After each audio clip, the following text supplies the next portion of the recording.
देखने पर, ऐसा दिखने पर भी उनको आदर मत दो, प्रत्युत अपने अनुभव को आदर दो कि मैं उनसे अलग हूँ।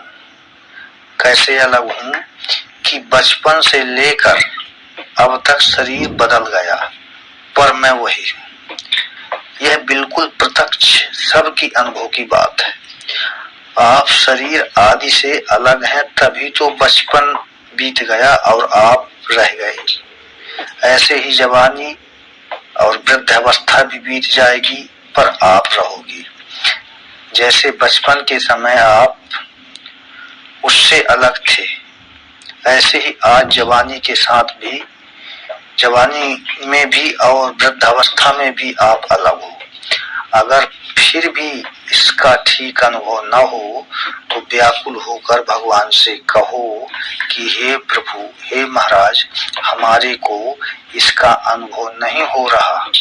इतनी बात पक्की जान लो कि हम हैं तो अलग ही, चाहे अनुभव हो या न हो।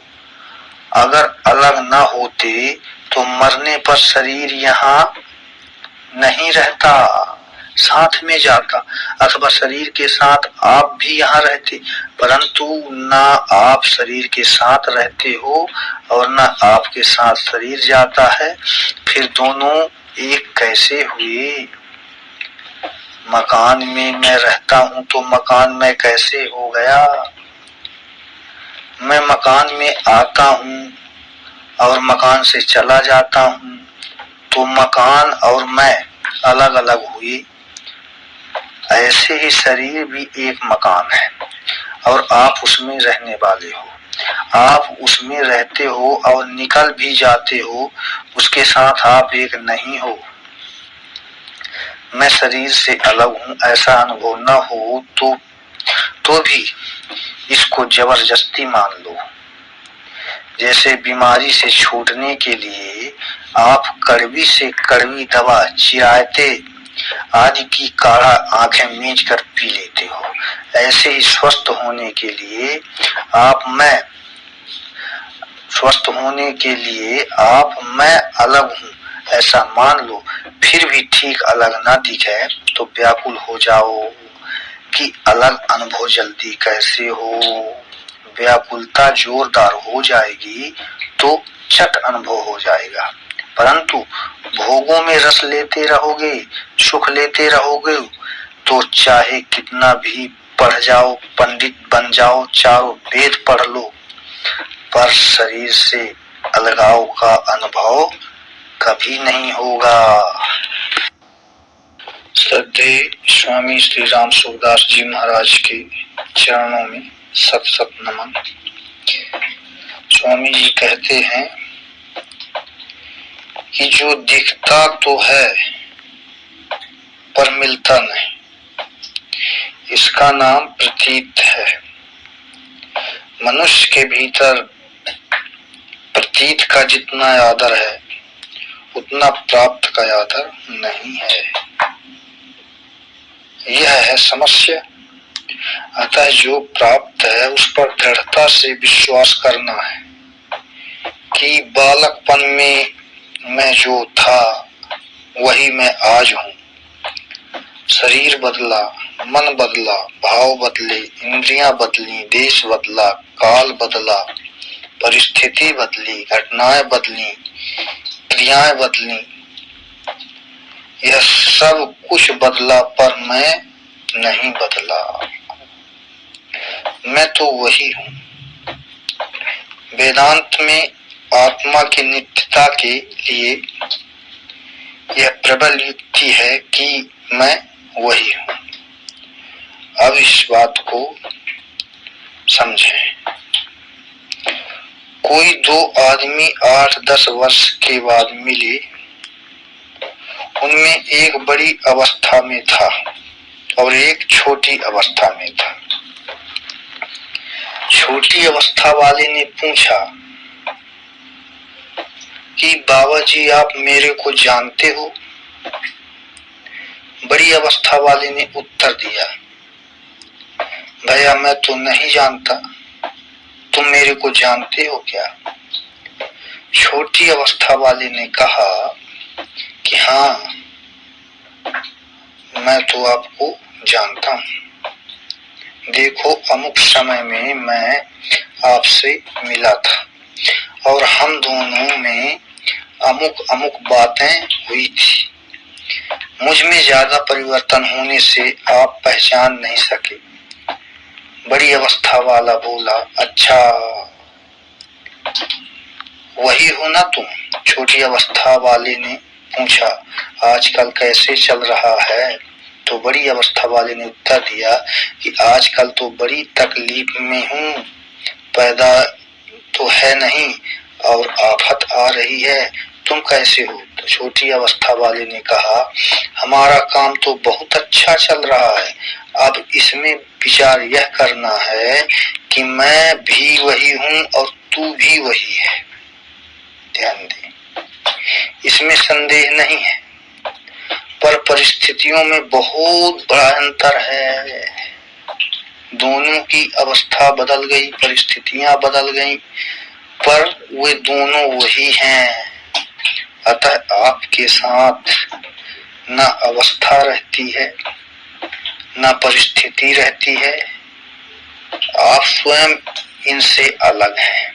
ये सब बदलने वाले हैं, प्रतीति मात्र हैं। इनको सच्चा मानने से ही अनर्थ होते हैं। जितने भी अनर्थ होते हैं, इनको स्थायी मानने से ही होते हैं। अब प्रश्न होता है कि प्रतीत तो दिखती नहीं, दिखती है। प्रतीत तो दिखती है, पर प्राप्त नहीं दिखता। अतः हम प्राप्त को कैसे माने? जो सबको जानने वाला है, उसको किससे जाने? देखो, बड़ी मार्मिक बात है कि जैसे आंख से सब कुछ दिखता है, पर आंख नहीं दिखती। ध्यान दें, आंख से सब कुछ दिखता है, पर आंख नहीं दिखती। दर्पण में आंख की आकृति को भले ही देख लो, पर आंख नेत्रेंद्रिया नहीं दिखती। अर्थात जो देखने की शक्ति है, वह नहीं दिखती। उस देखने की शक्ति से ही सब कुछ दिखता है। ऐसे ही यह प्रतीत, जिससे प्रतीत होती है, जो इस प्रतीत को जानने वाला है, वह प्राप्त है। अगर वह न होता तो प्रतीत किसको होती? जो इस परिवर्तनशील प्रतीत को देखने वाला है, उसको ही ईश्वर कह दो, जीवात्मा कह दो, सत कह दो, ब्रह्म कह दो। ये उसको कहने के कई नाम हैं। वास्तव में वह एक ही तत्व है। अब एक शंका होती है कि परमात्म तत्व तो प्राप्त है ही, चाहे उसको प्राप्त बताओ अथवा न बताओ, फिर उस पर विश्वास करने की क्या आवश्यकता है? तो इसका समाधान यह है कि जब तक परमात्मा पर हमारा विश्वास नहीं होगा, तब तक परमात्मा प्राप्त होते हुए भी हमारे काम नहीं आएंगे। विश्वास करो तो लाभ होगा, नहीं तो कुछ नहीं मिलेगा, केस भी नहीं मिलेगा। इसलिए परमात्मा पर श्रद्धा विश्वास तो करने ही पड़ेंगे। अभी मैंने उस परमात्मा तत्व की है कि प्रबल युक्ति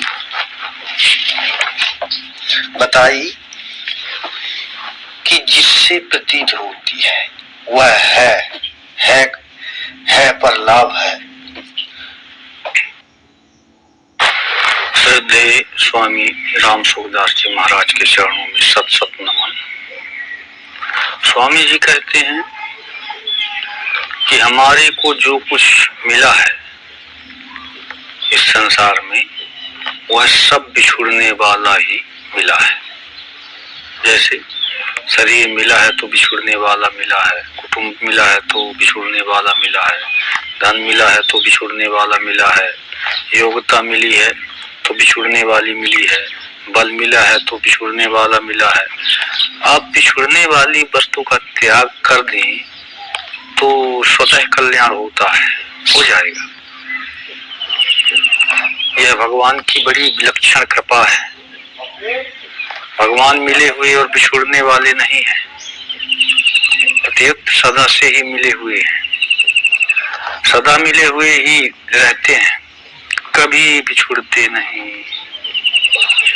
भगवान के सिवा जो कुछ है वह सब का सब बिछुड़ने वाला है।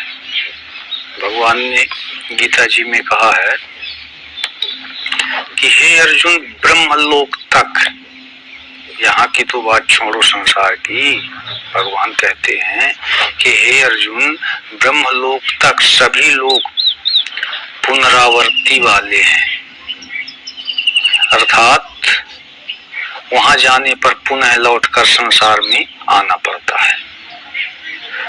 परंतु हे कौन्ते, मुझे प्राप्त होने पर पुनर्जन्म नहीं होता। मनुष्य शरीर केवल त्याग करने के लिए मिला है, केवल त्याग करने से अपने घर का कुछ खर्चा नहीं होगा और कल्याण मुफ्त में हो जाएगा। अतः मिली हुई वस्तु का हृदय से त्याग कर दें कि यह हमारी नहीं है और हमारे लिए भी नहीं है, तो कल्याण हो ही जाएगा। यह पक्का सिद्धांत है। त्याग से तत्काल शांति मिलती है, क्योंकि शरीर, योग्यता, बल, बुद्धि आदि जो कुछ मिला है त्याग करने के लिए ही मिला है। त्याग नहीं करोगे तो भी वह बिछुड़ ही जाएगा।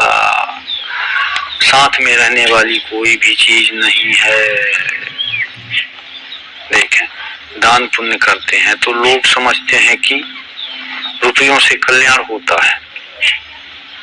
वास्तव में रुपए से कल्याण नहीं होता, प्रत्युत रुपयों में जो मोह है, ममता है, उसके त्याग से कल्याण होता है।